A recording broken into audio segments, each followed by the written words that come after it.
अस्सलाम वालेकुम, welcome to another बस रिव्यू वीडियो। आज मैं ट्रैवल कर रहा हूँ रोड मास्टर की प्रीमियम क्रूज़ और आज से मुराद ये है इट्स 3 अगस्त और 12 बज चुके हैं तो 3 अगस्त स्टार्ट हो गई है।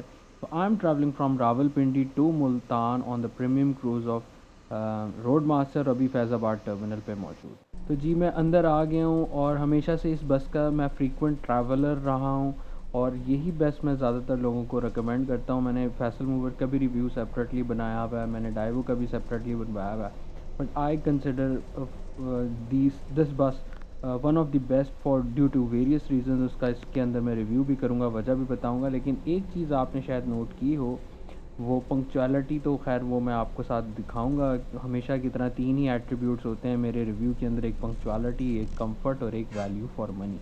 लेकिन जो नोटेबल चीज़ आप देख रहे हैं वो टैब्स की ये देख रहे हैं। कोई भी टैब यहाँ इंफोटेनमेंट यूनिट या एंटरटेनमेंट यूनिट इस बस के अंदर एम्बेडेड नहीं है।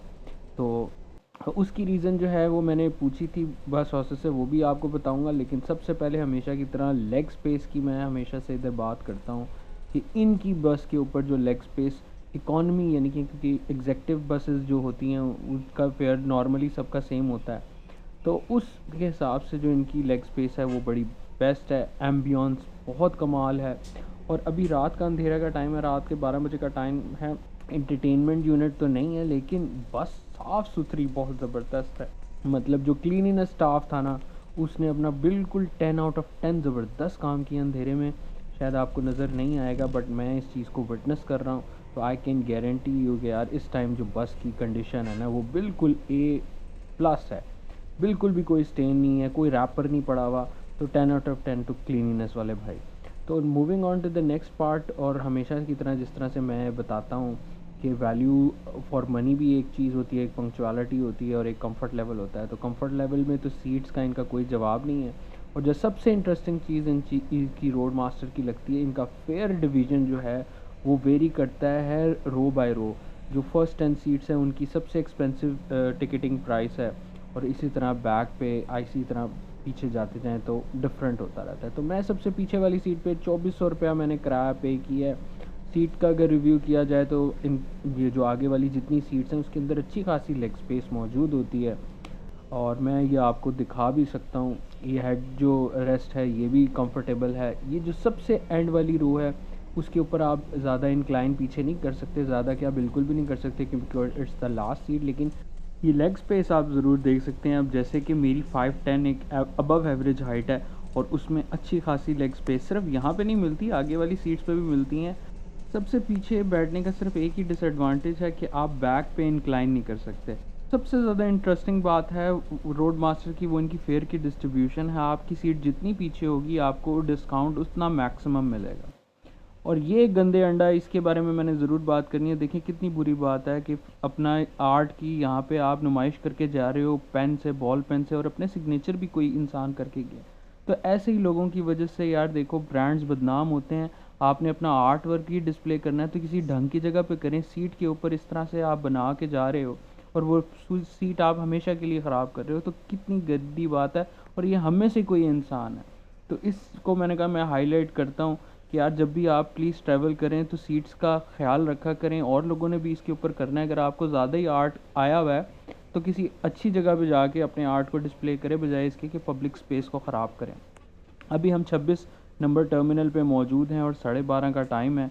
12:10 के ऊपर ये फैज़ाबाद से चली थी और अभी 12:30 हो रहे हैं, और हम ये जो है मियाँ जी पंजाब होटल के पास खड़े हैं। तो 12:40 पे यहाँ बस चल पड़ी है, तकरीबन 40 होने वाले हैं। 26 नंबर टर्मिनल से यहाँ से निकल चुकी है। लेट्स सी कि ये कितने बजे तक पहुँचती है, वो भी मैं आपके साथ अपडेट करूँगा। लेकिन बस ज़्यादातर खाली है। तो आखिरी 5 सीट्स पे मेरे अलावा कोई नहीं था, तो मैं बड़ा खुश हो गया कि यार मैं आराम से लेट के जाऊंगा और अपना सफ़र जो है आराम से नींद भी पूरी करूंगा। बट आई डिडंट न्यू कि मेरे साथ आगे क्या होने वाला है, वो भी आप लोगों के साथ शेयर करूंगा।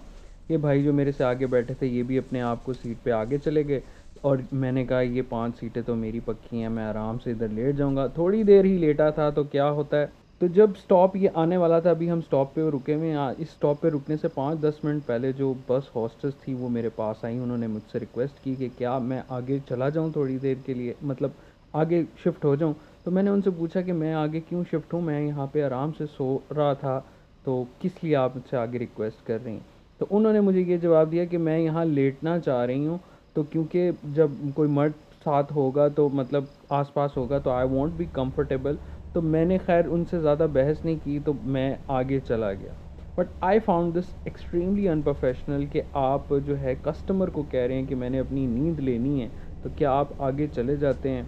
तो उन्होंने मतलब एक तो अपनी जो लास्ट 5 सीट्स थी उसके ऊपर वो लेटी और आगे वाली 2 रोज़ भी उन्होंने खाली करवा दी कि यार मैं मतलब पीसफुली लेटना चाह रही हूँ, जब कोई मर्द हो तो ज़ाहिर है कंफर्टेबल नहीं हो सकती। तो फर्स्ट थिंग्स फर्स्ट कि जो है एक तो ये चीज़ थी कि काफ़ी अनप्रोफेशनल लगी, क्योंकि आप अपनी जॉब पे हैं, आप अपना काम कर रही हैं।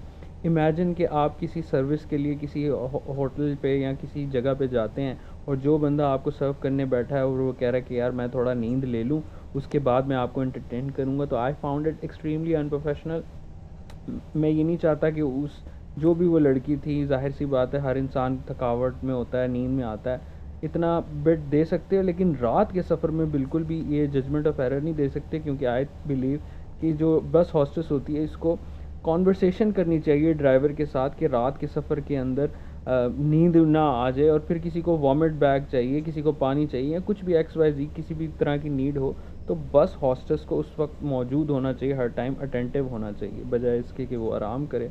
तो खैर ये अपनी अपनी चॉइस की बात है। तो आई फाउंड इट अनप्रोफेशनल, जबकि टाइम भी आपको मैंने साथ साथ दिखा दिया है। तो इससे मैंने जब बस हॉस्टेस से इसका पूछा एंटरटेनमेंट यूनिट का, तो उन्होंने मुझे ये बताया कि ये नई बस है, इस पे अभी इंस्टॉल होना बाकी है। इंफोटेनमेंट यूनिट क्यों नहीं था ये भी मैंने आपको बता दिया। पंक्चुअलिटी वाइज तो अभी तक तो बस सही जा रही है।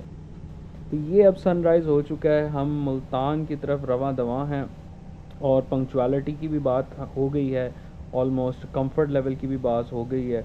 तो फेयर की डिस्ट्रीब्यूशन का भी मैंने आपको बता दिया है कि ये एज देता है over all the other buses as compare to road master. जो है वो आपको फेयर की डिस्ट्रीब्यूशन के अंदर आपको डिस्काउंट भी मिल जाता है।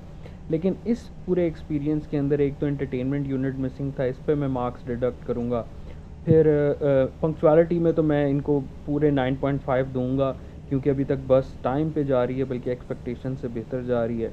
कंफर्ट वाइज भी बेस्ट है, लेकिन एंटरटेनमेंट यूनिट जो नहीं था उसके मार्क्स डिडक्ट होंगे, और फिर ये जो अनप्रोफेशनल सा इंसिडेंट हुआ इसके मार्क्स भी डिडक्ट होंगे। तो ओवरऑल रिव्यू को समराइज़ करें, 7:10 पे मैं ऑलमोस्ट पहुंच गया हूँ। 6.5-7 घंटे के अंदर हम अपनी डेस्टिनेशन पे पहुंच गए हैं। रिव्यू को सम अप किया जाए तो पंक्चुअलिटी वाइज तो 10 आउट ऑफ 10 था, कंफर्ट वाइज 9 आउट ऑफ 10 या 9.5 out of 10 as compare to the other bus services. तो मुझे इनकी सीट सबसे ज़्यादा कंफर्टेबल लगती हैं। ये बस टर्मिनल पे मुल्तान पहुंच गए हैं, और ओवरऑल वैल्यू फॉर मनी है, उसमें मैं मार्क्स काटूंगा। वो मैं ओवरऑल रिव्यू जो है इनको 8 दूंगा ड्यू टू द इंसिडेंट, और जो एंटरटेनमेंट यूनिट मिसिंग था उसकी वजह से। तो आपको मेरा ये रिव्यू कैसा लगा, और आप रोड मास्टर पे अगर ट्रैवल करते रहें तो अपना रिव्यू कमेंट सेक्शन में लाजमी शेयर कीजिएगा। नेक्स्ट रिव्यू देखने के लिए और इस तरह की वीडियोस देखने के लिए चैनल को सब्सक्राइब करें। Feel free to leave your thoughts in the comments below.